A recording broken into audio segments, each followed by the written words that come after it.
Entremos al lugar de la paradoja. La pregunta para iniciar hoy es, ¿a ti te agobia aburrirte o sentir agotamiento por algo?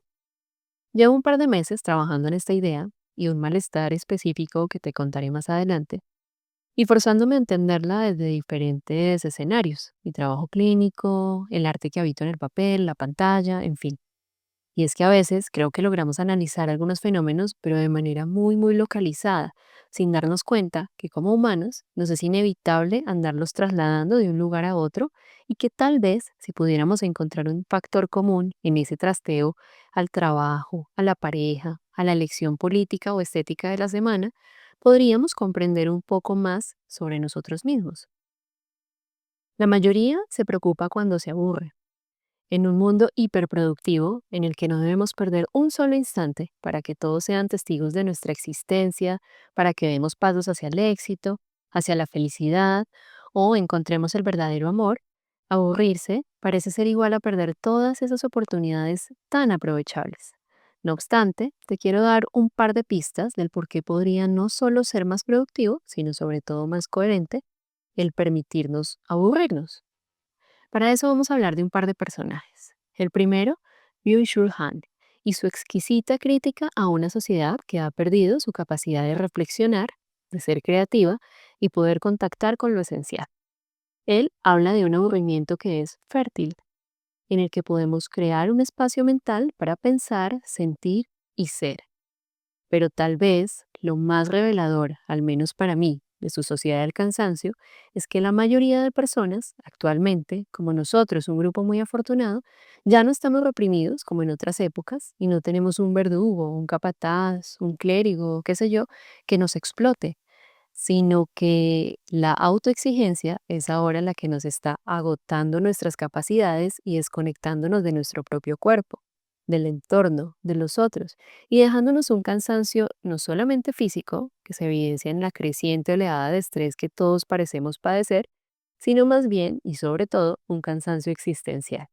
Ahora somos nuestros propios verdugos y debemos andar consumiendo el mundo o produciéndolo, siendo incapaces de recuperar el silencio, la contemplación o el no hacer.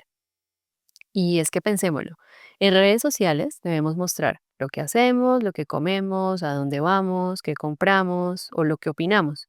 Cuando en serio, solo porque un letrero dice, ¿qué piensas? ¿Necesariamente piensas algo? ¿O tenemos alguna información para andar opinando? Pues digo, algo útil. Porque sí, yo sé, somos una inmensa sociedad democrática donde todos tenemos derecho a hacer y decir, pero en serio, ¿tenemos siempre algo que decir? Pero bueno, retomando, el asunto es que parece que siempre debemos estar haciendo algo, porque al parecer además tenemos el conocimiento en la palma de la mano, y si no, le podemos incluso preguntar. Entonces, si lo sabemos todo, ¿por qué no haríamos nada? Volvamos a Byung-Chul Han. Su premisa del aburrimiento fértil fue justo lo que experimenté.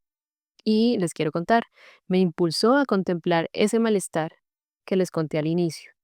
Resulta que llevaba meses harta del hiperrealismo en el arte.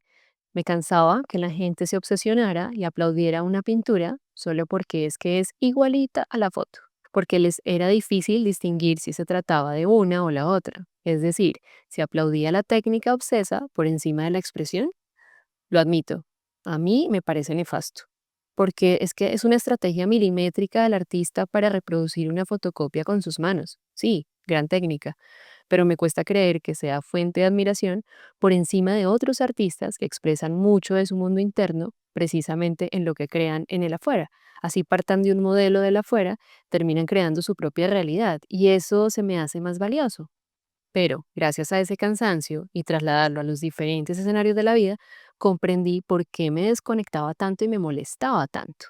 Y claro, descubrí que este hiperrealismo no solo lo veía en el arte, sino que lo veo en el reflejo de lo que hoy nos empuja a la angustia, a vivir cumpliendo expectativas más allá incluso de la familia o la cultura, esa angustia de pensar en lo que seremos y lo que tendremos y no en lo que somos ahora y tenemos ahora mismo sin lugar a improvisar, todo tan dirigido que no podemos ser reales. Al parecer toca ser hiperreales. Y entonces entendí por qué detesto ese arte idealista, porque me pareció que es una imagen testimonio de nuestro vacío, de un inmenso miedo a la deformación, al envejecimiento, al desgaste, a la equivocación, a ser diferentes, cuando todo esto paradójicamente es de lo más natural, porque en serio, ¿qué ser humano es igual a otro? Y así vi la paradoja. Ese aburrimiento, que aparentemente no me conectaba ni con la obra ni con nada, tan calmo y tan distanciado de los estímulos del exterior, me abrazó y me obligó a descubrir y construir un poco de mi ser revolucionado. Porque es que fue allí, en ese silencio del afuera, que pude escuchar mi escándalo interno y esa posibilidad de querer ser un poco más genuina. Pero claro, esto puede sonar muy personal hasta filosófico, ¿verdad?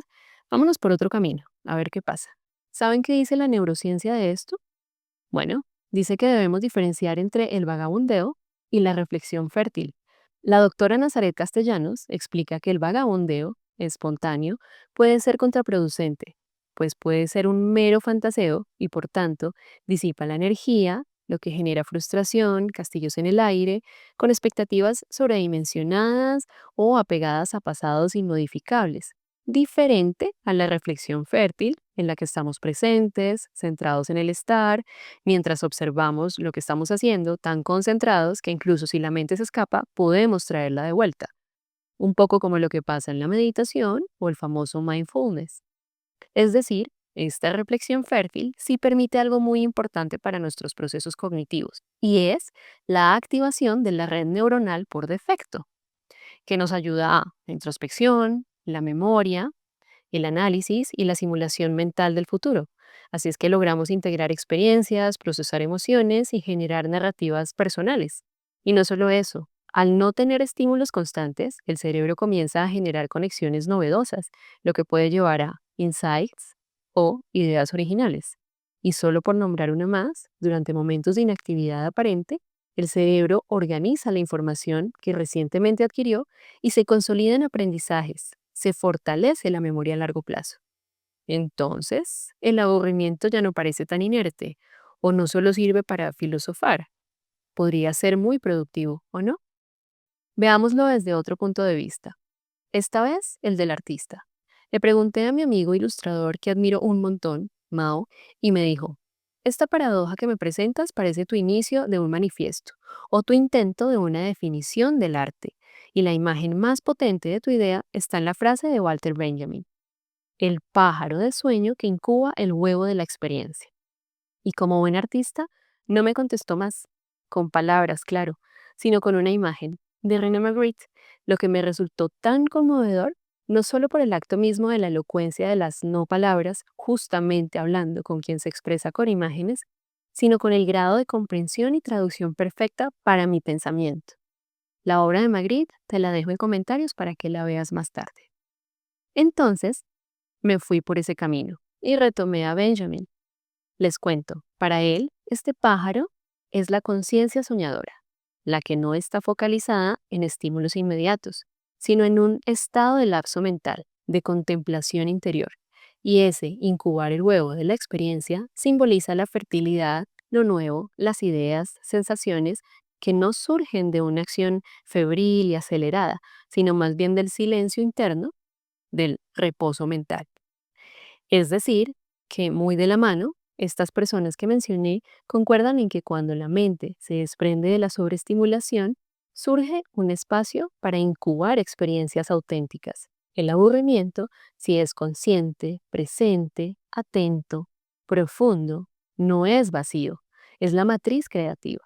Y claro, esto nos desafía el posmodernismo, nos desafía a ser calmos, a agotarnos para estar presentes. Y esto sí que me parece un verdadero acto de rebeldía y una necesidad que veo en mí, en mi entorno y en muchos de mis pacientes. Creo que necesitamos empezar a identificar el valor de detenernos, sin miedo al silencio, sin miedo al no hacer, al perder de las manos el control de la información.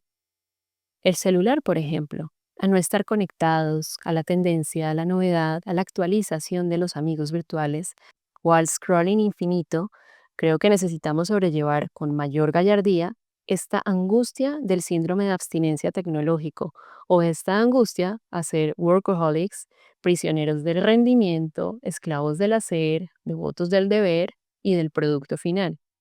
porque si lo vemos así, parece ser que el aburrimiento es la puerta para quebrar la disociación que nos consume entre lo perfecto que debe parecer todo y cómo realmente son las cosas, o cómo somos las personas, asimétricas, simples, efímeras, orgánicas, solo que en esa búsqueda desesperada por vernos hiperreales, eternos y perfectos, hacemos trazos muertos para parecer lo que no somos.